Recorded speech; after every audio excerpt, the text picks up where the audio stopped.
Hi, welcome to Nisha's dreams. നമ്മുടെ Christmas special എപ്പിസോഡിലോട്ട് എല്ലാവർക്കും സ്വാഗതം. ഡിസംബർ 22 ഓബറോൺ മാളിലോട്ട് സലാർ സിനിമ കാണാൻ മന്ദം നടന്നു പോകുന്ന മുരളിയേട്ടയാണ് ഇപ്പോൾ കാണുന്നത്. ഓബറോൺ മാളിലാണ് സലാർ കാണാനായിട്ട് ഫസ്റ്റ് ഡേ ടിക്കറ്റ് കിട്ടിയത് കേട്ടോ. ഒരു മാസമായിട്ട് തന്നെ ഞാൻ സലാർ കാണണമെന്ന് പ്ലാൻ ചെയ്തിരിക്കുമായിരുന്നു. ഫസ്റ്റ് ഡേ കാണണമെന്ന് വിചാരിച്ചിട്ട്. മുരളിയേട്ടാ, സലാർ ഫസ്റ്റ് ഡേ കണ്ടിട്ട് റിവ്യൂ പറയൂ. ഇഷ്ടപ്പെട്ടോ ഇല്ലയോ? സെക്കൻഡ് ഹാഫ് നല്ലതാണ്. പ്രത്യേകിച്ചൊരു കഥയിലൊരു ലോജിക്ക് ഉണ്ടോയെന്ന് ചോദിച്ചാൽ എനിക്കറിഞ്ഞൂടാ. പക്ഷെ സെക്കൻഡ് ഹാഫ് കണ്ടോണ്ടിരിക്കാം, വലിയ കുഴപ്പമൊന്നുമില്ല. ഫസ്റ്റ് ഹാഫ് ഇത്തിരി ഡ്രാഗിങ് ഉണ്ട്. കാരണം ആ ഒരു സ്റ്റോറി ലൈനിലേക്ക് എത്താതെ ചുമ്മാ ഇങ്ങനെ ഓരോന്ന് കാണിച്ചുകൊണ്ടിരിക്കുന്ന പോലെയാണ് തോന്നിയത്. സെക്കൻഡ് ഹാഫ് ആയപ്പോഴത്തേക്ക് കുറച്ചൊരു മൂവ്മെന്റ് ഉണ്ട്. ഞാൻ ഇടയ്ക്ക് നോക്കിയപ്പോ മുരളിയേട്ടൻ ഉറങ്ങുന്ന കണ്ടു കേട്ടോ. ഉറങ്ങുമല്ല, കാരണം എന്താ വെച്ച് കഴിഞ്ഞാൽ അത്രയധികം ബോറായിരുന്നു ഈ second half. First half. Okay, first half ഒരുപാട് ഒരു അതിന്റെ സ്റ്റോറിയുടെ എന്താ പറയുന്നത്, സ്റ്റോറി ലൈൻ എന്നല്ല എന്ന് പറയുന്നത്, സ്റ്റോറിയുടെ എസൻസിലോട്ട് എത്താനായിട്ട് ഒരു മണിക്കൂർ ഇൻട്രോയിലാകുമ്പോഴും സ്റ്റോറി എസൻസിലോട്ടൊന്നും എത്തുന്നില്ല. അങ്ങനെ വെറുതെ ഇങ്ങനെ ഓരോന്ന് കാണിച്ചുകൊണ്ടിരിക്കുകയാണ്. എന്റെ അഭിപ്രായത്തിൽ എനിക്ക് മൊത്തത്തിൽ സിനിമ ഇഷ്ടപ്പെട്ടില്ല. ഞാൻ ഭയങ്കര പ്രതീക്ഷയിൽ സിനിമ ഇറങ്ങുന്നതിന്റെ ഒരു മാസം മുന്നേ ഫസ്റ്റ് ഡേ സിനിമ കാണാൻ ഇരുന്ന് പോയി കണ്ടതാണ്. അതിന്റെ ഒരു റീസൺ എന്താന്ന് വെച്ചാൽ അവര് ആദ്യമേ തന്നെ അവര് പ്രീ ഡിറ്റർമിൻഡ് ആയിട്ട് സെക്കൻഡ് പാർട്ട് ഇറക്കാന്നുള്ള ഒരു ഇതുള്ള കാരണം ഇത് 3 hours ഉണ്ട് കേട്ടോ. സിനിമ 3 മണിക്കൂറുണ്ട്. പക്ഷെ ആ 3 മണിക്കൂർ ഇപ്പോഴും ആ എന്താ പറയുന്ന ഒരു സ്റ്റോറിയുടെ ഇതിലോട്ട് ഇപ്പൊ ലാസ്റ്റ് കൊണ്ട് നിർത്തിയിട്ടേ ഉള്ളൂ. ലാസ്റ്റ് ഒരു അരമണിക്കൂർ കുറച്ച് മുരളിയുടെ പറഞ്ഞ പോലെ കുറച്ച് ഇൻട്രസ്റ്റിംഗ് ആയിട്ട് തോന്നി. ഫസ്റ്റ് ഹാഫ് ഇന്റർവെല്ലിന് മുമ്പുള്ള ഫസ്റ്റ് ഹാഫ് ഭയങ്കര ഡ്രാഗിങ് ആയിരുന്നു. സെക്കൻഡ് ഹാഫും ലാസ്റ്റ് അരമണിക്കൂർ മാത്രമേ എനിക്ക് കുറച്ച് എന്റർടൈനിങ് ആയിട്ട് തോന്നിയിട്ടുള്ളൂ. എനിക്ക് പൊതുവെ ഒരുവിധം സിനിമകളൊക്കെ ഇഷ്ടപ്പെടുന്ന ഒരാളാണ് ഞാൻ. ഇത് ഡിറക്ഷനൊക്കെ നന്നായിട്ടുണ്ട്. ഭയങ്കര ഒരു വലിയ വൻ സെറ്റപ്പാണ്. ഒരു നല്ലൊരു തിയേറ്ററിക്കൽ എക്സ്പീരിയൻസ് ഒക്കെ ഉണ്ട്. പ്രഭാസ്, പൃഥ്വിരാജ്, എല്ലാവരുടെയും ആക്ടിങ് ഭയങ്കര സൂപ്പർ. അതിനകത്ത് എല്ലാ ആക്ടേഴ്സിനും നല്ല പ്രോമിനന്റ് ഇതുണ്ട്. അതാണ് വേറെ കാര്യം. ഇപ്പം പ്രഭാസിനായാലും പൃഥ്വിരാജിനൊരു ലാസ്റ്റ് ഒരു 15-20 മിനിറ്റ്സ് ഭയങ്കര കുറച്ച് ആക്ഷനൊക്കെ കൊടുത്തിട്ടുണ്ട്. അതിനു മുന്നേ പൃഥ്വിരാജ് ഭയങ്കര ഒരു സബ്ഡ്യൂഡ് ക്യാരക്ടറായിട്ടാണ് കാണിക്കുന്നത്. സ്പോയിലറായിട്ട് പറയണ്ട, അങ്ങനെ പറയണ്ട. അല്ല, കാണാൻ ഇൻട്രസ്റ്റ് ഉള്ളവരല്ലേ. അല്ല, എന്റെ അഭിപ്രായമായിട്ട് എനിക്ക് പറയാമല്ലോ. അപ്പം സ്പോയിലറിന്റെ പ്രശ്നമൊന്നും അതിന്റെ അകത്തില്ല. എന്റെ അടുത്ത് അഭിപ്രായം ചോദിക്കുമ്പോ അതല്ല, ആൾക്കാർക്ക് കാണണമെങ്കിൽ നമ്മള് സിനിമയെ പറ്റി കൂടുതൽ പറഞ്ഞപ്പോ ഇതാവില്ലേ. അതല്ല, പക്ഷെ ജനറലി എനിക്ക് തോന്നുന്നത് ഇതിന്റെ സെക്കൻഡ് പാർട്ട് മേ ബി കുറച്ചുകൂടെ ഒരു രസമായിരിക്കും. ഇപ്പൊ ആ സ്റ്റോറിയുടെ എസൻസിലോട്ട് ഇൻട്രോ വരുന്നോണ്ടാണെന്ന് തോന്നുന്നു അത്ര ഒരു ഡ്രാഗിങ് വന്നു. പാർട്ട് 2 ചിലപ്പോ കുറച്ചുകൂടെ ഇൻട്രസ്റ്റിംഗ് ആയിരിക്കും. എന്തോ ഞാൻ ഭയങ്കര പ്രതീക്ഷയിൽ പോയത് കൊണ്ടായിരിക്കും. എല്ലാവരും ഭയങ്കര എക്സ്പെക്റ്റഡ് ഫിലിമാണിത്. എല്ലാവർക്കും ഇഷ്ടപ്പെടുമോ ഇല്ലയോ എന്ന് നോക്കാം. ഇതിപ്പം ഞാൻ ഇന്നിപ്പോൾ രാവിലെ ഷോ കണ്ടവരുടെ ഒന്നും റിവ്യൂ എനിക്ക് അറിയത്തില്ല. ഞാൻ കണ്ടു, ഞാൻ എൻ്റെ റിവ്യൂ രേഖപ്പെടുത്തി. ബാക്കിയുള്ളവരുടെ റിവ്യൂസ് ഒന്നും എനിക്ക് അറിയത്തില്ല കേട്ടോ. അതുകൊണ്ട് എന്താണ് പൊതുവെയുള്ള റിവ്യൂ എന്ന് പറഞ്ഞുകൂടെ, ഞങ്ങളുടെ അഭിപ്രായം പറയുന്നു, അത്രേ ഉള്ളൂ. ഫസ്റ്റ് ഡേ ഉള്ള അഭിപ്രായമാണ് പറഞ്ഞത്. വൈകുന്നേരത്തെ ഷോ ആയിരുന്നത് കൊണ്ട് തന്നെ സിനിമ കഴിഞ്ഞ് വന്ന് ഞങ്ങൾ പിന്നെ കുറച്ചു നേരം കഴിഞ്ഞ് കിടന്നുറങ്ങി. ഡിസംബർ 23 രാവിലെ ഞാനൊരു 5 മണി തൊട്ടൊക്കെ ഉണർന്ന് കിടക്കുവാണ് കേട്ടോ. അപ്പോൾ കുറച്ച് കഴിഞ്ഞ് ഉണർന്ന് രാവിലെ വാഷ്റൂമിലൊക്കെ പോയിട്ട് വന്ന് 6 മണിയായപ്പം പിന്നെ ഞാൻ ഷീറ്റൊന്നും മടക്കാനിരുന്നില്ല. മുരളിയേട്ടൻ നല്ല ഉറക്കമാണ്. വീക്കെൻഡ് ആയതുകൊണ്ട് മുരളിയേട്ടൻ പ്രത്യേകിച്ച് പണിയൊന്നും ചെയ്യാനില്ല. വീക്കെൻഡ് അല്ല, അതൊരു ഫ്രൈഡേ മോർണിംഗ് ആണ്. എന്നാലും മുരളിയേട്ടൻ അന്ന് ഒന്നും പ്രത്യേകിച്ചൊന്നും യോഗ നടപ്പൊന്നും പോകുന്നില്ലായിരുന്നു. ക്രിസ്മസ് വീക്കെൻഡ് ആയതുകൊണ്ട് അന്ന് യോഗ ഒന്നും ഇല്ല മുരളിയേട്ടന്. അപ്പം ഞാൻ പതുക്കെ ഒച്ചയൊന്നും ഉണ്ടാക്കാതെ എഴുന്നേറ്റ് ഡോറൊക്കെ അടച്ചിട്ട് വന്നിട്ട് ബെഡ്റൂമിൻ്റെ ഡോറൊക്കെ അടച്ച് ബാൽക്കണിയിലോട്ട് വന്നു. പിന്നെ കുറച്ച് നേരം അവിടെ പോയി. ബാൽക്കണീൻ്റെ സ്ഥിരം പരിപാടിയാണ് ഇവിടെ. എല്ലാ ദിവസവും രാവിലെ ഇതൊക്കെ തന്നെയാണ് ഞാൻ ചെയ്യുന്നത്. നന്ദുവിന് ഉമ്മയൊക്കെ കൊടുത്ത് രാവിലെ വന്ന് പിന്നെ ഇങ്ങനെ ബാൽക്കണിയിൽ നോക്കി ചെടികളോടൊക്കെ കുറച്ച് നേരം വർത്താനം പറഞ്ഞ് നിൽക്കും. ഈ പഴുത്ത ഇലകളൊക്കെ ഇങ്ങനെ പറിച്ച് കളയും. അതൊക്കെയാണ് ഞാൻ രാവിലെ യൂഷ്വലി ചെയ്യാറ്. അങ്ങനെ കുറച്ച് നേരം അവിടെ ഇങ്ങനെ നിൽക്കും. അവധി ആയതുകൊണ്ട് തന്നെ ആരുമില്ല, ഫ്ലാറ്റിലൊന്നും ആരുമില്ല. അപ്പം നോക്കാനൊന്നും ഇവിടെ ആരുമില്ല, കാരണം എല്ലാവരും അവരവരുടെ നാട്ടിലോട്ടും ഒക്കെ പോയി ക്രിസ്മസ് വെക്കേഷൻ ആയതുകൊണ്ട്. പിന്നെ ഞങ്ങളുടെ താഴത്തെ അവിടെ ഞങ്ങളുടെ ഫ്ലാറ്റ് കോംപ്ലക്സിൽ തന്നെയുള്ള ഒരു കഫേ ഉണ്ട്, എംപയർ പ്ലാസയുടെ ഒരു ഔട്ട്ലെറ്റ് ഉണ്ട്. അവിടെ നിന്ന് ബ്രേക്ക്ഫാസ്റ്റ് കഴിച്ചു. മുരളിയേട്ടൻ അപ്പം, ഗ്രീൻ പീസ് കറി, ഞാൻ പൂരി, എഗ് റോസ്റ്റൊക്കെ കഴിച്ചിട്ട് ഞങ്ങൾ വീണ്ടും നെക്സ്റ്റ് ഡേ രാവിലെ സിനിമ കാണാൻ ഇറങ്ങി. അത് രാവിലത്തെ ഷോ ആണ് കേട്ടോ. രാവിലെ 9:30 ഷോയ്ക്കാണ് ബുക്ക് ചെയ്തേക്കുന്നത്. അപ്പം ഞാൻ ബ്രേക്ക്ഫാസ്റ്റ് ഒന്നും വീട്ടിൽ പ്ലാൻ ചെയ്തിരുന്നില്ല. അത് ഞങ്ങൾ ഗോൾഡിലാണ്, ലുലു ഗോൾഡിലാണ് പോകുന്നത്. സലാർ ഗോൾഡിൽ ഫസ്റ്റ് വീക്ക് റിലീസായിരുന്നില്ല. പിന്നെ അപ്പം നേരെ ഗോൾഡിൽ തന്നെ ഉണ്ടായിരുന്നു. അത് ലുലുവിൽ പോയി. അപ്പം എനിക്ക് ഗോൾഡിലാണെങ്കിൽ ഞാൻ ആദ്യം ചെയ്യുന്നത് അവിടുത്തെ മെനു ഒക്കെ ഒന്ന് സ്കാൻ ചെയ്ത് എന്താണ് ഓർഡർ ചെയ്യേണ്ടതെന്നൊക്കെ പ്ലാൻ ചെയ്തിട്ട് പോകും. എന്നിട്ട് അകത്ത് കയറി അവിടെ ഇങ്ങനെ ബട്ടനൊക്കെ പ്രസ് ചെയ്ത് ഓർഡർ ചെയ്യാനായിട്ട് എല്ലാവരും വിളിക്കും. പിന്നെ ഇങ്ങനെ അവിടെ എനിക്ക് ഗോൾഡിലാണ് എൻ്റെ ഫേവറേറ്റ്. ഞാൻ മിക്കപ്പോഴും ഗോൾഡിലേ പോകാറുള്ളൂ. പിന്നെ സലാർ ഗോൾഡിൽ ഇല്ലായിരുന്നുകൊണ്ടാണ് നോർമൽ തിയേറ്ററിൽ പോയത്.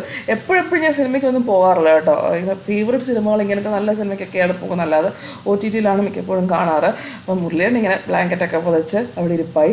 ഞാൻ പിന്നെ എൻ്റെ ഷോള് ഞാനിങ്ങനെ കൊണ്ടുവരും, എൻ്റെ ഒരു കാശ്മീരി ഷോളൊക്കെ കൊണ്ടുവന്ന് ഞാൻ അത് വെച്ച് പുതച്ചിട്ടാണ് ഇങ്ങനെ. ഗോൾഡിലാണെങ്കിൽ എനിക്ക് ഇങ്ങനെ ഇതാണ് എൻ്റെ മെയിൻ അഡ്വാൻറ്റേജ്. ഗോൾഡിൽ ഞാൻ പ്രിഫർ ചെയ്യുന്നതിന് എൻ്റെ മുട്ട് പ്രശ്നം ഉള്ളതുകൊണ്ട് എനിക്കിങ്ങനെ കാലിങ്ങനെ തൂക്കിയിട്ട് അവിടെ ഇരിക്കാം. അതുകൊണ്ടാണ് ഞാൻ ഗോൾഡ് പ്രിഫർ ചെയ്യാനുള്ള റീസൺ. പിന്നെ ഫുഡ് എന്ത് വേണമെങ്കിലും ഓർഡർ ചെയ്യാം. ഞാനിങ്ങനെ സാൻഡ്വിച്ച് അതൊക്കെ ഓർഡർ ചെയ്ത് അവിടെ ഇരിക്കും. പിന്നെ അവിടെ നിന്ന് ഇറങ്ങി ലുലുവിൽ ഇങ്ങനെ ക്രിസ്മസ് ഡെക്കോറൊക്കെ കണ്ട്, അതിൽ കൂടെ കുറേ ഇങ്ങനെ ക്രിസ്മസ് ഡെക്കോറൊക്കെ ഉണ്ട് കേട്ടോ ലുലുവിൽ. അതൊക്കെ ഇങ്ങനെ കണ്ട് ഇതൊക്കെ ലുലുവിലെ ക്രിസ്മസ് ഡെക്കോറാണ്. വലിയൊരു ക്രിസ്മസ് ട്രീ പോലൊക്കെ വെച്ചിട്ടുണ്ട്. അതൊക്കെ ഇങ്ങനെ കുറേ നേരം ലുലുവിലെ കൂടെ തേരാപ്പാര ഇങ്ങനെ നടക്കുമായിരുന്നേ. സിനിമയുടെ റിവ്യൂ പറയുന്നുണ്ട്. അത് ലുലുവിൽ നിന്ന് ഇറങ്ങിയിട്ട് ഞങ്ങൾ ലൈവായിട്ട് റെക്കോർഡ് ചെയ്ത്, ഞാൻ വോയിസ് ഓവർ കൊടുക്കുന്നതിനേക്കാൾ അപ്പം റിവ്യൂ പറയുന്നതാണല്ലോ കുറച്ചുകൂടെ നല്ലതെന്ന് വിചാരിച്ച് ഞാൻ അപ്പം പറഞ്ഞിട്ടുണ്ട്. അപ്പം ആദ്യം ഇത് ലുലു കാഴ്ചകളാണ്. നല്ല രസമുണ്ട് കേട്ടോ, ലുലു ക്രിസ്മസ് സീസണിൽ കാണാൻ രസമാണ്.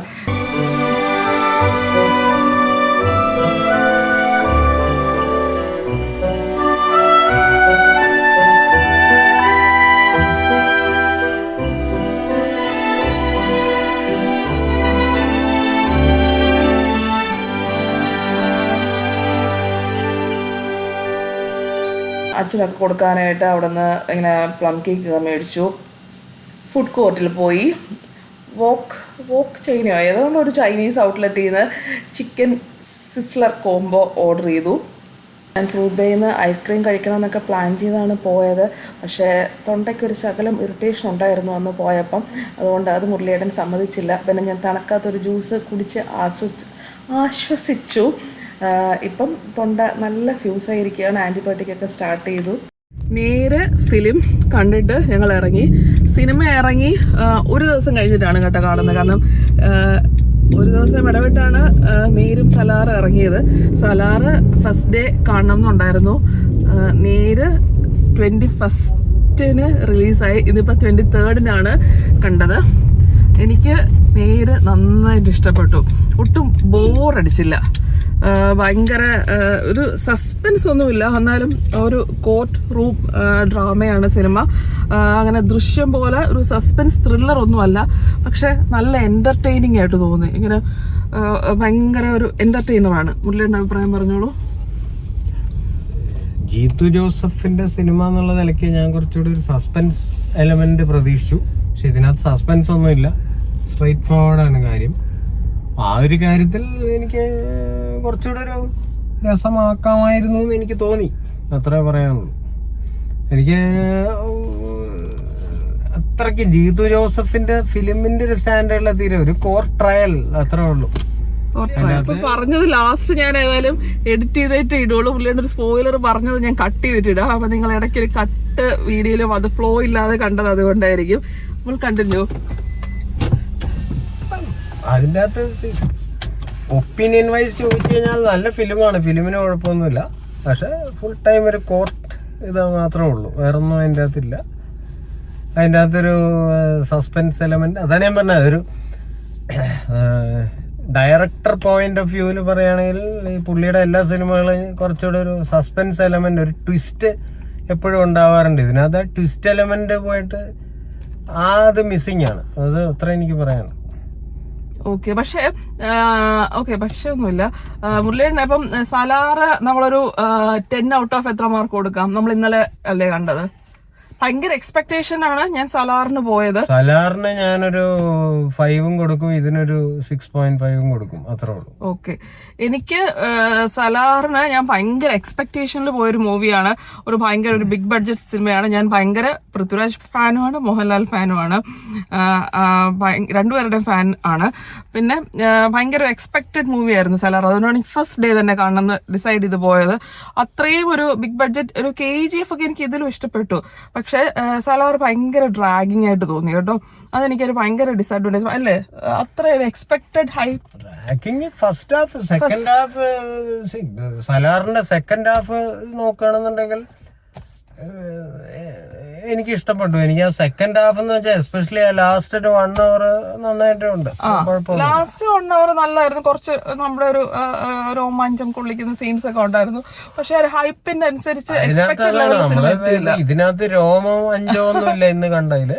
ഇല്ല, എനിക്ക് ലാസ്റ്റത്തെ ഒരു അരമണിക്കൂർ ഞാൻ ഭയങ്കര എക്സൈറ്റഡ് ആയിരുന്നു. ലാസ്റ്റ് ഹാഫ് ആൻ അവർ ഇതിനകത്തെ എനിക്ക് ആ കോർട്ട് റൂം ഡ്രാമ, എനിക്ക് ആ കോർട്ട് റൂം ഇതൊക്കെ ഇഷ്ടമാണ്. അതുകൊണ്ടായിരിക്കും എനിക്ക് നേര് നന്നായിട്ട് ഇഷ്ടപ്പെട്ടു. ഞാൻ മറ്റേതിന് ഒരു മുരളിയേട്ടൻ പറഞ്ഞ പോലെ ഒരു 5 out of 10 കൊടുക്കും, ഇതിനൊരു 8 out of 10 കൊടുക്കും. ഇതാണ് ഞങ്ങളുടെ രണ്ടുപേരുടെയും മൂവി റിവ്യൂ. ഇപ്പം ഞങ്ങൾ ലക്ഷ്മി ചേച്ചിയുടെ വീട്ടിലെത്തിക്കുവാണ് കേട്ടോ. മുരളിയേട്ടൻ്റെ കസിൻ സിസ്റ്റർ ലക്ഷ്മി ടീച്ചർ. നമ്മൾ നേരത്തെ ഒരു വീഡിയോ 2-3 വീഡിയോസിൽ ലക്ഷ്മി ചേച്ചി വന്നിട്ടുണ്ട്.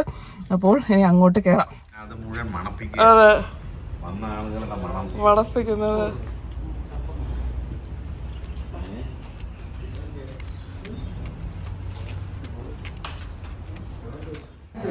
ചായ വേണം, ചായ. ലക്ഷ്മി ചേച്ചി നെയ്യപ്പം, ഉഴുന്നുവട, ഇലയട ഒക്കെ മേടിച്ച് വെച്ചിട്ടുണ്ടായിരുന്നു. ഞാൻ നെയ്യപ്പം കഴിച്ചിട്ട് ഒത്തിരി നാളായതുകൊണ്ട് ആ 2 നെയ്യപ്പം ഞാൻ തന്നെ കഴിച്ച് തീർത്തു. ശരിക്കും ഇത് കണ്ടിട്ട് എനിക്ക് വീഡിയോ എഡിറ്റ് ചെയ്യുമ്പോൾ കൊച്ചു പിള്ളേർ നിന്ന് കഴിക്കുന്ന പോലെ എനിക്ക് തന്നെ ഫീൽ ചെയ്തു. ഇതുവരെ കാണാത്ത സാധനം ആക്രാന്തം പിടിച്ച് കഴിക്കുന്ന പോലെ ഉണ്ടല്ലോ ഇത് കണ്ടിട്ട്. രാജേട്ടൻ എൻ്റെ കഴിപ്പ് കണ്ടിട്ട് ചിരിക്കുമെന്ന് തോന്നുന്നു. ഇവർ രണ്ടുപേരും കേട്ടോ, ലക്ഷ്മി ചേച്ചിയും രാജേട്ടനും ഭയങ്കര പോസിറ്റീവായിട്ടുള്ള 2 പേരാണ്. അവിടെ ചെന്ന് ഇങ്ങനെ വർത്തമാനം പറയുമ്പം നല്ല രസമാണ് അവരുടെ കൂടെ ടൈം സ്പെൻഡ് ചെയ്യാനും വർത്തമാനം പറയാനും ഒക്കെ.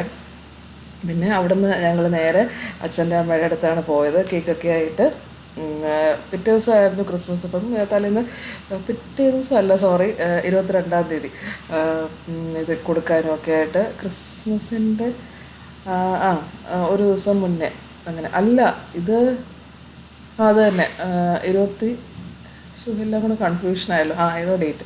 പിന്നെ ഇത് പഴയ അച്ഛൻ്റെ അമ്മയുടെയും പഴയ album, black and white album. ഇരിക്കുന്നതായിരുന്നു മനസ്സിലായല്ലോ അല്ലേ, നമ്മുടെ മുരളിയേട്ടൻ. പിന്നെ അതൊക്കെ ഇങ്ങനെ പഴയ ആൽബമൊക്കെ മുരളിയേട്ടനും ഞാനും ഒക്കെ എടുത്ത് നോക്കി. അച്ഛൻ്റെ അമ്മയുടെയും കല്യാണ ആൽബം. ഇത് അച്ഛൻ, അമ്മ. പഴയ നല്ല രസമുണ്ടല്ലേ അമ്മയെ കാണാനൊക്കെ. പണ്ട് സുന്ദരിയായിട്ടിരിക്കുന്നത്. അച്ഛനാണെങ്കിലും ഭയങ്കര സുന്ദരനല്ലേ. എന്ത് രസമായിട്ട് 2 പേരും പണ്ടിരുന്നത്. പഴയ ഓർണമെൻറ്റ്സൊക്കെ കണ്ടില്ലേ അമ്മയുടെ. അങ്ങനെ പണ്ടത്തെ ട്രഡീഷണൽ ഓർണമെൻറ്റ്സൊക്കെ എന്ത് രസമല്ലേ കാണാനായിട്ട്. ചേച്ചിയുടെ ഇരിപ്പുണ്ട്, മീനാക്ഷിയുടെയിലൊക്കെ ഈ ഓർണമെൻറ്റ്സൊക്കെ, പഴയ ഓർണമെൻറ്റ്സൊക്കെ നല്ല രസമാണ് കാണാനായിട്ട്. അങ്ങനെ ഞങ്ങൾ അവിടെ നിന്ന് യാത്രയൊക്കെ പറഞ്ഞിറങ്ങി. ഇത് ഞങ്ങളുടെ ഫ്ലാറ്റ് കോംപ്ലക്സിൽ ഇതാണ് ഇപ്പോഴത്തെ ക്രിസ്മസ് ഡെക്കോർ കേട്ടോ. ഇവിടെ ഇങ്ങനത്തെ ഇതൊക്കെ വെച്ചിട്ടുണ്ട്. ജസ്റ്റ് ഒന്ന് വീഡിയോയിൽ കാണിച്ചതേ ഉള്ളൂ. ഇങ്ങനെ ഇവിടെ ക്രിസ്മസ് ട്രീ ഒക്കെ ഡെക്കറേറ്റ് ചെയ്ത് ഇവിടെ ഇങ്ങനെ ഞങ്ങളുടെ ഫ്ലാറ്റിൻ്റെ ഫ്രണ്ടിൽ വെച്ചേക്കുന്ന സംഭവമാണ്. അത്രയേ ഉള്ളൂ. അപ്പം എല്ലാവരും ക്രിസ്മസൊക്കെ നന്നായിട്ട് സെലിബ്രേറ്റ് ചെയ്തല്ലോ. ഒന്നുകൂടെ എല്ലാവർക്കും ക്രിസ്മസ് വിഷസ്.